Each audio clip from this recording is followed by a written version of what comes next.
नमस्कार, first look Bihar देख रहे हैं और मैं हूं अभिषेक रंजन। देखिए, मुजफ्फरपुर जिला जदयू में जो विवाद है वो अब थमने का नाम नहीं ले रहा है। बात अब शीर्ष नेतृत्व तक पहुंच चुका है और देखिए कि जो कला है अब टूट के कगार पर है। आखिर कब तक जो शीर्ष नेतृत्व है वो जागेगी, सबसे बड़ा सवाल है। ऐसे में देखिए कि जिस प्रकार से विवाद चल रहा है, आज इसी मुद्दे को लेकर हमारे साथ बातचीत करने के लिए सीनियर पत्रकार रविंद्र कुमार सिंह है, जो जाने माने पत्रकार है। वही अगर बात करेंगे प्रोफेसर अरुण कुमार सिंह, जो राजनीतिक विश्लेषक है। दोनों मेहमानों से खास करके बात करेंगे कि आखिर जदयू में क्या चल रहा है। जिस प्रकार से लगातार खबर निकलकर सामने आ रही है, लगातार जदयू में जो बगावत है वो बगावत का सुर थमने का नाम नहीं ले रहा है। आखिर क्या वजह है? तो सबसे पहले बातचीत करेंगे रविंद्र कुमार सिंह जी से। सर, क्या लग रहा है, कब तक ये थमेगा विवाद? देखिए, तो जदयू का अंदरूनी मामला है, लेकिन जो मामला सामने आया उसको हम लोग रखे हैं। और जो विवाद है जदयू का, जो जिला का विवाद है, वो जिला तक ही नहीं है विवाद, मतलब ये प्रदेश तक भी, मतलब लॉबी कोई भी जिला में होता है तो लॉबी रहता है प्रदेश या उसके जो शीर्ष नेतृत्व होते हैं उसका सबका एक अलग अलग लॉबी होता है। तो इसको मानिए जैसे शीर्ष लॉबी तक यह मामला होगा। विवाद दो फाड़ अगर है तो वहाँ तक होगा, दोनों के वहाँ संरक्षक होंगे, जिसके कारण यह विवाद चल रहा है। और किसी भी दल में अगर शीर्ष नेतृत्व कोई हस्तक्षेप नहीं करता है या अगर आपसी विवाद को पाटने का प्रयास नहीं करता है तो यह माना जाता है कि शीर्ष स्तर पर भी पार्टी में गुटबाजी है, ताकि जैसे दोनों नेतृत्व जो गुट रहते हैं वो आपस में अड़े रहते हैं और वो अपने को ऊंचे दिखाने का प्रयास करते हैं। तो हमको लगता है कि कमोबश जदयू में यही स्थिति है और शीर्ष नेतृत्व उसका क्या कर रहे हैं नहीं कर रहे हैं उनका आंतरिक मामला है। लेकिन जो बातें आ रही, अगर इसी तरह का विवाद रहा तो जदयू को टूट से बचाना मुश्किल होगा। और जो संभावित आगे में मतलब 2025 का विधानसभा चुनाव है, इसका खामियाजा जदयू को भुगतना पड़ेगा। अब रह गई बात जदयू में क्या विवाद चल रहा है, तो जदयू में हम लोग चलाए ही हैं। देखें कि किस तरह से एक बैठक हुई है, उस बैठक में निर्णय लिया गया कि जो जिला अध्यक्ष है उनको से जब तक हटाया नहीं जाता है तब तक हम लोगों का यह अभियान जारी रहेगा। और यही नहीं, उसको लेकर के इसी 25 अक्टूबर को एक बैठक जैसे रेड क्रॉस के सभागार में रखा गया है। अभी निर्णय लगभग तय कर लिया जाएगा और उससे पहले बैठक में क्या हो, क्या निर्णय लिया जाए और किस तरह लोगों को जुटा करके, पुराने लोगों को जैसे एक जगह जुटा करके उनको सम्मानित करना चाहे समानांतर उस दिन जो 25 तारीख को अध्यक्ष का मतलब चयन लोगों को करना है, जो तैयारी अंदर ही अंदर है। अध्यक्ष का चयन करना है, समानांतर अध्यक्ष के चयन करने की तैयारी है जदयू में, जिसको लेकर 20 तारीख को स्टेशन रोड में एक होटल में बैठक की भी तिथि तय कर ली गई है। उसमें कई और भी दिग्गज शामिल हो रहे हैं। और हमारे राजनीतिक विश्लेषक प्रोफेसर अरुण कुमार सिंह जो पत्र की बात किए थे, जो पत्र पढ़कर हम लोगों को सुनाए थे, वो पत्र वायरल भी हो गया। वायरल हो गया पत्र वायरल भी हो गया है। उस पत्र को अखबारों ने भी ले लिया है। और इस स्थिति में भी अगर जदयू का जो शीर्ष नेतृत्व कोई अब तक पहल नहीं किया है, अगर उस दिन की बैठक हुई और समानांतर अध्यक्ष का चुनाव हो गया तो हमको लगता है यह इतिहास, राजनीतिक दलों के इतिहास में एक अलग जैसे निर्णय होगा। और इस स्थिति में यह माना जा सकता है जो अगर पार्टी के शीर्ष नेतृत्व अगर कोई कदम नहीं उठाया तो पार्टी टूट अवश्य संभावी है। क्या लग रहा है प्रोफेसर साहब, जिस प्रकार से जदयू में पूरा अंदर खाने से बहुत सारी बातें निकलकर सामने आ रही, अब क्या हो सकता है?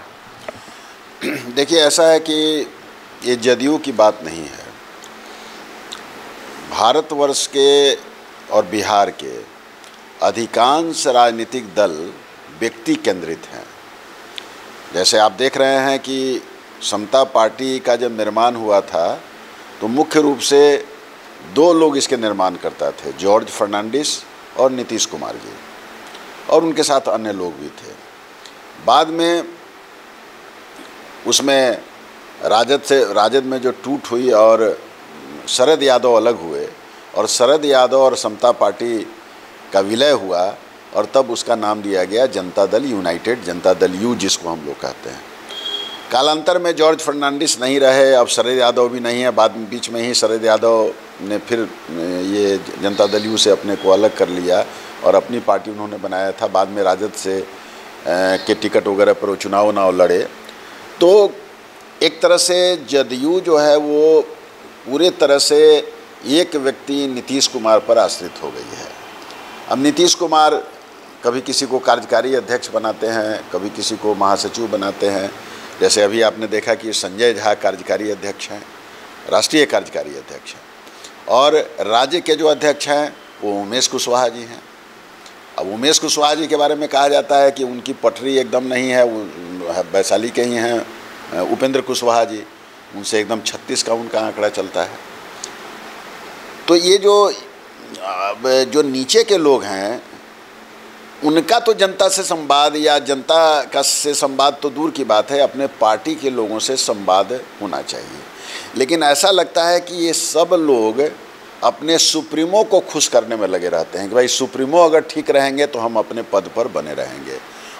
और ये जो घटनाएं घट रही हैं वो सिर्फ संवादहीनता का नतीजा है।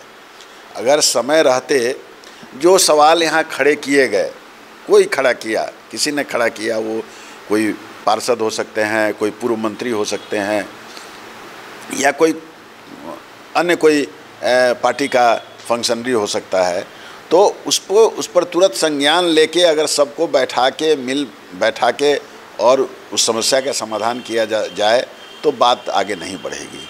लेकिन फ्रस्ट्रेशन बढ़ते जाता है। आप देखें, मैं एग्जांपल आपको देना चाहता हूं भारतीय जनता पार्टी का। भारतीय जनता पार्टी में ठीक है कि एक व्यक्ति, कोई आदमी, आप उसमें नहीं इंगित कर सकते हैं कि यही व्यक्ति पार्टी को चलाता है, लेकिन पार्टी हाईकमांड तो वहाँ पर है। अब झारखंड में अगर तय होना है कैंडिडेट, या उपचुनाव में कैंडिडेट तय होना है, तो दिल्ली क्यों तय करेगा उसको? बिहार के लोग क्या कर रहे हैं? बिहार के जो भारतीय जनता पार्टी के लोग हैं उनको तय करना चाहिए।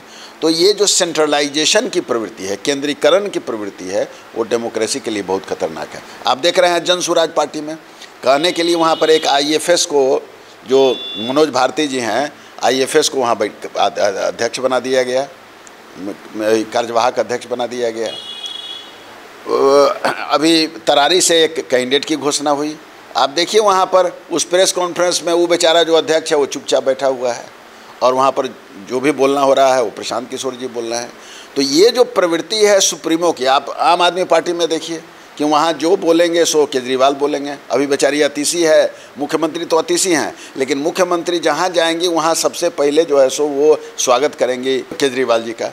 तो ये प्रवृत्ति जो हो गई हुई है, यही प्रवृत्ति है जिसके कारण अब अतिशी को जनता से क्या मतलब रहेगा। अतिशी तो ये समझेंगी कि भाई हमको अगर मुख्यमंत्री के पद पर बने रहना है तो अरविंद केजरीवाल को का मुँह जोहते रहना है, अरविंद केजरीवाल के सामने हाथ जोड़ के खड़ा रहना है, हम मुख्यमंत्री बने रहेंगे। तो जनता से लोग कट जाते हैं। और यही स्थिति जो जदयू की बात जो हो रही है मुजफ्फरपुर के अंदर खास करके, हमको लग रहा है कि यही स्थिति, हमको बहुत सारे लोगों से बात हुई है। और समता पार्टी के समय के जो लोग थे, एक हम लोगों के बहुत नज़दीकी हैं सत्येंद्र टुनटुन जी, वो प्रोफेसर हैं हाजीपुर के कॉलेज में। तो उनका भी यही कहना था कि भाई हम तो कहीं किसी पार्टी की कभी हमने पार्टी छोड़ा ही नहीं, हम तो समता पार्टी के समय से रहे और आज भी हम वहीं पर जदयू में हैं, लेकिन हमको कोई पूछने वाला नहीं है, हम बिल्कुल अलग थलग कर दिए गए हैं।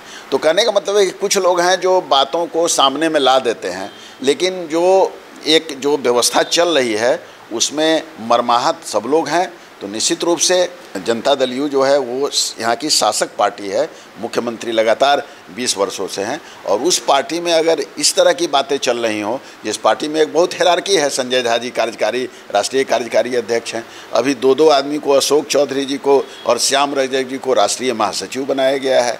उसी तरह से मनीष वर्मा जो रिटायर्ड IAS हैं, या जो अपने IAS से वो वॉलंटरी रिटायरमेंट लेके आए हैं, उनको जो है सो पार्टी का महासचिव बना के कहा जाता है कि वो नीतीश कुमार के जो है वो एकदम खासम खास में से हैं। तो आखिर ये लोग क्या कर रहे हैं? सब चीज़ तो नीतीश कुमार नहीं, नीतीश कुमार मुख्यमंत्री हैं, तो मुख्यमंत्री का कार्य जो देख रहे हैं। लेकिन ये लोग जो इतना बड़ा लोग है का जत्था है, इन लोगों को चाहिए कि जिलों में अपने लोगों के साथ वार्ता प्रारंभ करें, जहाँ जो परेशानियां हैं उन परेशानियों को दूर करने का प्रयास करें, और ये सभी दल को करना चाहिए। अन्यथा धीरे धीरे पार्टी से डेमोक्रेसी का जिसको कहा जाता है कि जनतंत्र का बिल्कुल सफाया हो जाएगा, और पार्टी एक व्यक्ति का मुंह जोहेगी, जनता से उसका कोई लेना देना नहीं बचेगा। क्या लग रहा है सर, कब तक ये कलह थमेगा? क्या 25 तारीख को जो बैठक होना उसमें क्या हो सकता है? देखिए, गलत हमना तो जदयू का मामला है, लेकिन जो स्थिति बन रही है, जिस तरह से इसके शीर्ष नेतृत्व अब तक इसमें हस्तक्षेप नहीं किया। अगर मान लीजिए कोई कंप्लेन होता है, पार्टी में विद्रोह की स्थिति बनती है, तो जो शीर्ष नेतृत्व के यहाँ मामला पहुँचता है तो सक्रिय लोग हैं तुरंत एक्शन लेते हैं, लोगों को बैठा करके मिला जुला कर, या जो भी हो, जो प्रक्रिया हो या गलती हो सही हो, उसको जांच करके पार्टी से हटा करके गलत लोगों को ये सब किया जाता है। लेकिन जो पत्र है उसमें पत्र में तो आरोप भी गंभीर है, ठेकेदारी का, प्रशासन से मिलकर के वसूली का, ये सब गंभीर मामला है। और इस मामले को दबा करके, जिससे मतलब पार्टी की छवि, जो सत्ताधारी पार्टी है उसकी छवि भी खराब हो रही है।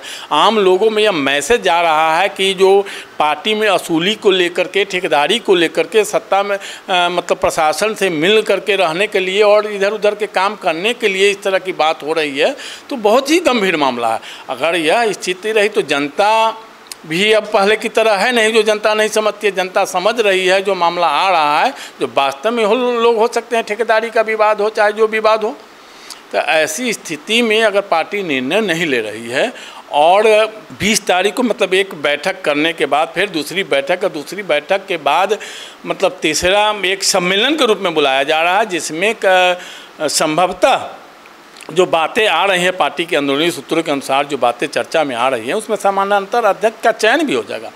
तो उस स्थिति में एक विद्रोह की स्थिति बनी, तो उससे कैसे हम लोग मान ले कि जो मामला कब तक क्या होगा और पार्टी की स्थिति क्या होगी। हालांकि जो भी हो, पार्टी को नुकसान होना तय है। बिल्कुल। तो देखिए कि 2025 में बिहार में विधानसभा चुनाव होने हैं। ऐसे में जिस प्रकार से विद्रोह देखने को मिल रहा है, जिस प्रकार से समांतर अध्यक्ष चुनाव की बात निकलकर सामने आ रही है, तो क्या होगा 20 तारीख और 25 तारीख की बैठक में? क्या जदयू के 2 भाग हो जाएंगे, ये भी देखने को मिल सकता है। हालांकि अभी संभावना बहुत सारी जताई जा रही है, क्योंकि वो तो पता चलेगा 20 और 25 तारीख को कि क्या हो सकता है। बने रहिए फर्स्ट लुक बिहार के साथ आगे भी खबरों के लिए। तब तक के लिए नमस्कार।